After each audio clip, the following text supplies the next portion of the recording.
Hello everyone! In this video, I'll guide you through the simple steps to cancel your Experian membership online and switch to a free plan. First, sign in to your Experian account.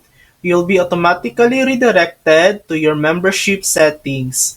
Select the type of membership you'd like to change to, including the no cost option.